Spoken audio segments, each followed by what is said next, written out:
দুয়ারে করে নাড়ছে বিদ্যার দেবী সরস্বতী পুজোর। বাংলাদেশে চলছে শেষ মুহূর্তের প্রস্তুতি। সনাতন ধর্ম মতে সরস্বতী পুজো মাঘ মাসের শুক্লাপক্ষের পঞ্চমী তিথিতে সনাতন ধর্মাবলম্বীদের ধর্মীয় উৎসবটি পালন করা হয়। তাই শেষ মুহূর্তের প্রস্তুতিতে ব্যস্ত তারা। আগামী শুক্রবার অনুষ্ঠিত হবে সনাতন ধর্মাবলম্বীদের অন্যতম ধর্মীয় উৎসব সরস্বতী পুজো। বিদ্যা দেবী রূপে অধিষ্ঠিত সরস্বতী দেবীর পুজো হয়ে থাকে প্রতিটি সনাতন ধর্মাবলম্বীদের ঘরে ঘরে। আর সেই উপলক্ষে এখন প্রতিটি ঘরেই চলছে প্রস্তুতি পর্ব, যা প্রায় শেষ পর্যায়ে। উৎসব পূর্ণতা পায় তাদের হাতের পরশে সেই মৃৎশিল্পীদের কাছে ব্যস্ত সময়। দেবী প্রতিমা গড়তে গিয়ে যেন দম ফেলার ফুরসত নেই তাদের। নির্ধারিত সময়ের মধ্যে গড়তে হবে দেবীর প্রতিমা। খড় বা সুতলি কাদামাটি দিয়ে শৈল্পিক শ্রদ্ধায় দেবীর প্রতিমা গড়তে ব্যস্ত সময় পার করছেন মৃৎশিল্পীরা। প্রতিমা গড়া শেষে এখন রং তুলির আঁচড়ে প্রতিমা পাচ্ছে দৃষ্টিনন্দন রূপ। এছাড়াও প্রতি বছরের মতো এবছরও সরস্বতী পূজার আয়োজনে নিয়ে ব্যস্ত ঢাকা বিশ্ববিদ্যালয়ের পরীক্ষার্থীরা। বরাবরের মতোই ঢাকা বিশ্ববিদ্যালয়ের জগন্নাথ হলের মাঠে সরস্বতী পুজো উদযাপনে বর্ণাঢ্য বাণী অর্চনার আয়োজন করা হয়েছে। পূজা উপলক্ষে জগন্নাথ হল মাঠ ইতিমধ্যেই সেজেছে রঙিন সাজে। চলছে শেষ সময়ের প্রস্তুতি। প্রতি বছরের ন্যায় আমরা যেহেতু শিক্ষার্থী, তো আমাদের জন্য এটা আসলে একটা মহা উৎসবের মতোই।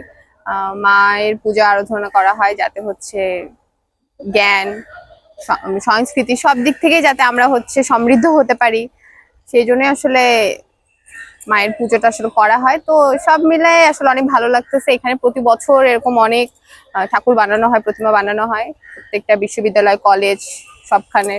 তো এটা আসলে আমাদের জন্য তো অনেক আনন্দের। আর আমরা সবাই অনেক আগ্রহ নিয়ে অপেক্ষা করে থাকি যে বছরের প্রথম পুজোটা তো মায়ের হয়, যেহেতু সরস্বতী ঠাকুরের পুজো দিয়ে আমাদের বছরটা শুরু হয়। তো আমরা আসলে খুবই সূচনাটা আসলে মায়ের পুজো দিয়েই তো হয়। হ্যাঁ হয়। তবে কিরকম মানে বাংলাদেশে তো অত্যন্ত ভাবগম্ভীর্য ভাবে এবং অত্যন্ত আনন্দ উল্লাসের মধ্য দিয়ে আপনার এই পুজো হয়ে থাকে। জি, প্রতি বছর তো জগন্নাথ হলে অনেক বড় পুজো হয়, তারপরে বুয়েটে হয়, তারপরে জগন্নাথ ইউনিভার্সিটিতে হয়। এবং প্রত্যেকটা মানে আমার মনে হয় যে ছোটবেলা থেকে হাতে খড়ি থেকে শুরু করে যে আমরা এই যে বড় হওয়ার পরেও যে পূজাটাকে আমরা সেলিব্রেট করি, এটা আসলে অনেক ভালো লাগার একটা বিষয়। যেমন সরস্বতী পুজোর তো আসলে মেইন যে বিষয়টা থাকে হাতে খড়ি, বাচ্চাদেরকে হাতে খড়ি দেওয়া হয়, মানে শিক্ষার যে একটা সূচনা, সেটাই তো আসলে মায়ের পুজো দিয়ে শুরু হয়। তো সব মিলে অনেক ভালো লাগে। ধন্যবাদ। Thank you. তো আমি 225টি প্রতিমার কাজ করেছি। আমার মাটির কাজ শেষ পর্যায়ে, রং শুরু করেছি।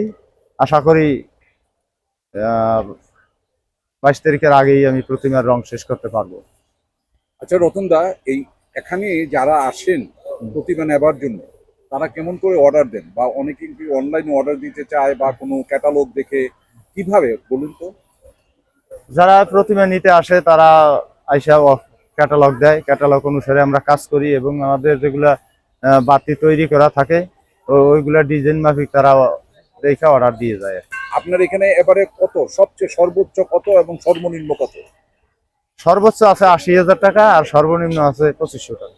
ওটা কে নিয়েছে তো 80,000 টাকায়? ওটা হলো north south university. North south university. হ্যাঁ। আপনি তো জগন্নাথ হলে সবসময় বড় আকারের একটি প্রতিমা করে থাকেন। এবারও একটা সরস্বতী করেছি, সেটা 12 ফুট আইবি ডিপার্টমেন্টের। ওটার মূল্য হচ্ছে 65,000 টাকা। আপনার জীবনের সবচেয়ে বড় প্রতিমা কোথায় করেছে?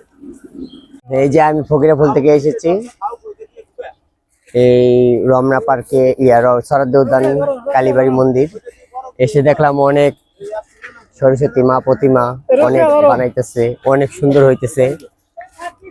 আমি ফকিরাপুল থেকে এসেছি এই জায়গায় ঘুরতে, ওনাদের সাথে দেখা হইলো।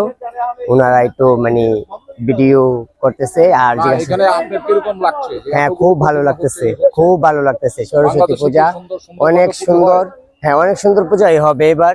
অনেকগুলা প্রতিমা থেকে বোঝা যাচ্ছে যে অনেক সুন্দর এই পূজা হবে। অনেক প্রতিমা, হ্যাঁ হ্যাঁ, প্রতিমার হাট বলা যায়। হ্যাঁ অনেক হাট প্রতিমার, প্রতিমার মিছিল, তাই না? হ্যাঁ। আপনার এখানে কেমন হয়? আপনার বাংলাদেশে মানে সরস্বতী পুজো কেমন হয়?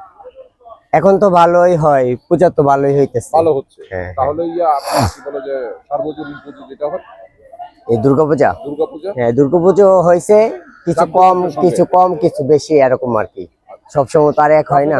ভালো লাগছে? হ্যাঁ ভালো লাগছে, হ্যাঁ হ্যাঁ এখনই। ব্যুরো রিপোর্ট, হাল্লা বল।